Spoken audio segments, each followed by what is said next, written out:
Hi guys, thanks for tuning in to another video on ForgottenWeapons.com. I'm Ian McCollum and I'm here today at the James D. Julia Auction House up in Maine, taking a look at an assortment of rifles that they are going to be selling in their spring of 2017 auction this April. What we have here today is pretty much the whole story of the British No1 Mk6 rifle. Now, this is the final evolution of the No1, which was also known as the SMLE, the short magazine Lee Enfield. This started with the No1 Mk3, really, which was the standard British rifle in World War I. Pretty well known.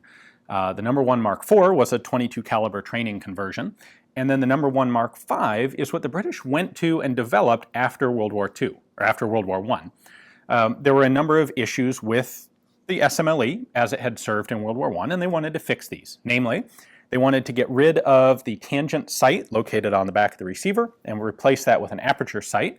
They wanted a shorter, lighter bayonet. Bayonets were really not all that relevant, not in the way that they had been before World War I. You don't need a long bayonet and a long rifle to fend off cavalry charges anymore.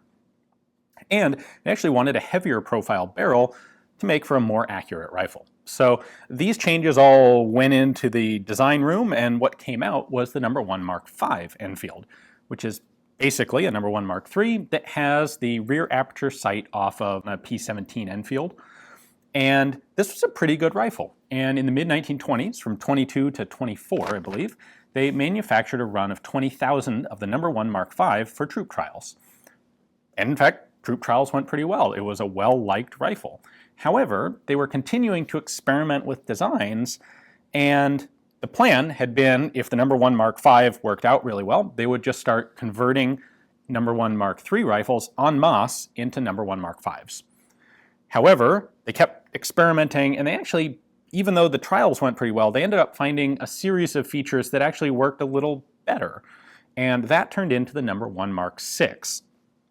What we have here is the very first, well, maybe not the very first, but a No1 Mk6 prototype from before it was even identified as the Mk6. This still shares a couple of features with the Mk5 rifles.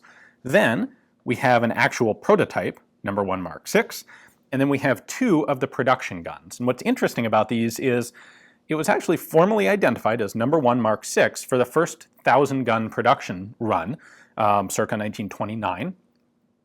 But then in 1931, they didn't actually adopt a new version of the rifle. They just took the existing one and redesignated it. They renamed it the No4 Mk1 rifle.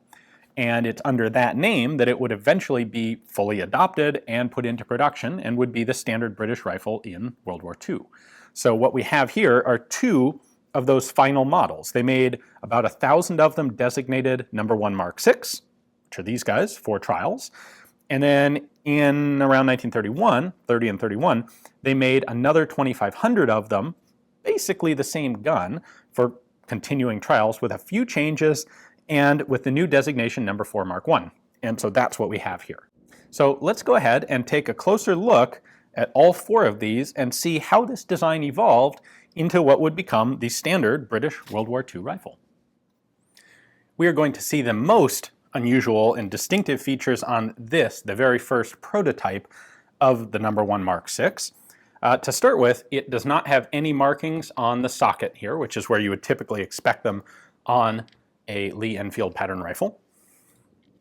Instead, it has just this one marking, serial number LT3101. So there's an LT series of prototypes, and this is one of them, and that's marked actually on the top of the socket. So this first prototype does have pretty much all of the basic features that we would expect on a No4 rifle, but not quite in their final form yet. We have a rear-mounted aperture sight, but we have a squared-off rear aperture here, and of course, these big protective wings, which will be abandoned by the time we get to the production. In fact, these will be abandoned by the time we get to the production level of the No1 Mk6, much less the No4 rifles. At this point, there is still a cartridge cutoff. It no longer has a viewing hole through the center of it, but that hasn't quite been completely abandoned yet, although it would be by the time the No4 went into full production.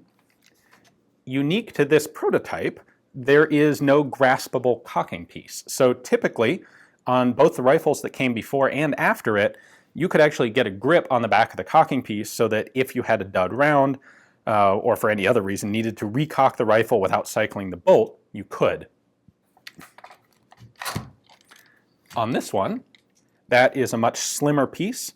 You'll see it sticks out here when the rifle is cocked, but when it is not, it's completely flush with the back of the bolt, so there's no way to grab it and do anything manually with it. The most distinctive single feature of the No. 1 Mk6 rifles is actually this checkering on the bottom handguard. And we'll see it here on the early prototype. That was actually there to give you a better grip for bayonet combat, actually. That wasn't so much for shooting, but for making sure that you could grasp the rifle effectively and not slip when stabbing someone with the bayonet. One of the other really distinctive items on this prototype is the nose cap, which is very reminiscent of the No. 1 Mk3, although it doesn't come back as far as that standard rifle did, but it still has the same basic form. It also, however, has the bayonet lug, or lugs, for what would become the No. 4 rifle bayonet, which is just a spike, although they did make a bladed version as well, but it simply slides over the muzzle and rotates to lock in place. It's no longer a sword-style bayonet with a lug down here somewhere, and for that reason, this nose cap was shortened considerably. It does still have a stacking swivel out here. That feature would remain all the way through the No. 4 series. And lastly, I have taken off the handguards here because this has a really interesting barrel that I wanted to show you. It has these two really big scooped flutes cut out of the top of the barrel. This was clearly done in an effort to lighten the barrel without reducing rigidity, and they come all the way to about 2/3 of the way down the barrel before you get out to the front sight there. These marks on the barrel, by the way, are British proof house marks. When this rifle was released into private hands, it did have to go through the proofing process. Next, we have, if you could call it this, a standard prototype of the No. 1 Mk6. It is, in fact, serial number 1. What we see on this one is much closer to the standard features that will end up being on the No. 4 rifle. So the cocking piece is now graspable again, although this isn't the final pattern thereof. The protective wings on the rear sight are now gone, and they would remain gone, prototype. We do still have the magazine cutoff. So for folks who aren't familiar with these, this is a way to load the magazine, and then you engage the cutoff, which allows you to single load the rifle and keep the magazine in reserve until such time as the officer in command of your unit decides that it's time to rapid fire, and then gives the command to disengage the cutoff and fire from the magazine. With this prototype, we also find what will basically be the final version of the No. 4 front end. So we now have this hinged front band, so you can undo this screw, and then the front band hinges open instead of sliding back and forth. We have the front sight and its wings in their pretty much final form. Not quite. The exact style of these wings is a little different than on a final No. 4 rifle. The bayonet lugs are in the same place, but you'll notice there is now a little projecting wing on this one, and that is there so that you can only lock the bayonet on in the correct orientation. With the very first prototype, it would be possible to mount the bayonet upside down and have it then obscure your sight picture. So just to prevent that from happening, add a little notch on the lug, and you're good to go. We do, of course, still have this very distinctive deep square checkering on the stock, and they've actually added checkering to the butt plate. This checkering would not last all that long, and to be honest, you know what, on brass, checkering that fine doesn't really convey any real benefit. That's not going to stick on your shoulder really any better than a standard smooth butt plate. And for that reason, by the time they got to the actual production or trials versions of this rifle, this feature would be left off. Now, with the third rifle, we come to the standard, really the standard pattern of the No. 1 Mk6. We still have this distinctive square checkering. We still have an early version of this cocking indicator. This would change when it went to the No. 4. The butt plate is now smooth. As I mentioned, they got rid of the checkering there. There just wasn't any point to it. And finally, we have cool markings here on the receiver socket. This is a 1929 production No1 Mk6. Not very common to find a rifle with that name on it. Now you'll notice the serial number has been obliterated and replaced. This originally was A0077, which would make it one of the very first of the 1,000 trials guns produced with this designation. However, and this happened to a lot of guns, after Dunkirk happened, the British military was in dire need of weaponry, and so most of the trials Mark 6 guns were taken back into service, retrofitted, and issued. And when they did that, they would stamp a new serial number on them with an A suffix. So this is 96A. That A suffix indicates that it is not a standard number 4 rifle, and it doesn't have interchangeable parts with a standard number 4.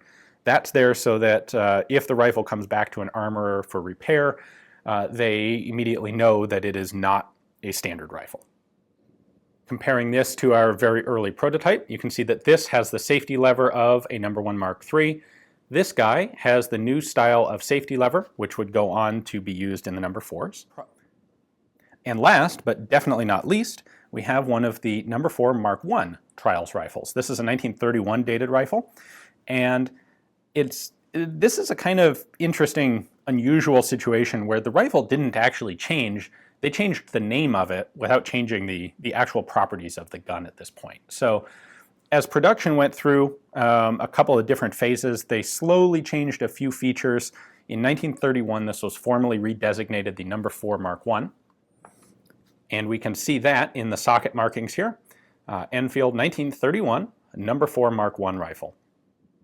There were 2,500 of this type of rifle made. This was the B pattern No. 4 Mk1 trials rifle. They have the same type of serial number as the Mark 6s, A and then 4 digits, but these restarted at 0. So with this type of socket marking, if it says No. 1 Mk6, the serial numbers will go from A0001 up to about A1000, and then with the No. 4 Mk1, they'll go from A0001 up to about A2500. Beyond that, the one difference that we'll see here is that square checkering is now gone. So the nose cap is still not quite in its final production version, but it's really, really close. It's certainly functionally identical. And at this point, we are basically looking at what the British would adopt as the No. 4. I should point out, all the way through these trials guns, they still retained that magazine cutoff. The British kept this feature longer than most other militaries, but by the time the No. 4 was in major production, it would be finally deleted. Finding rifles of this model, the No. 1 Mk6, including examples in its later designation, the No. 4 designation, that's a difficult task under the best of circumstances.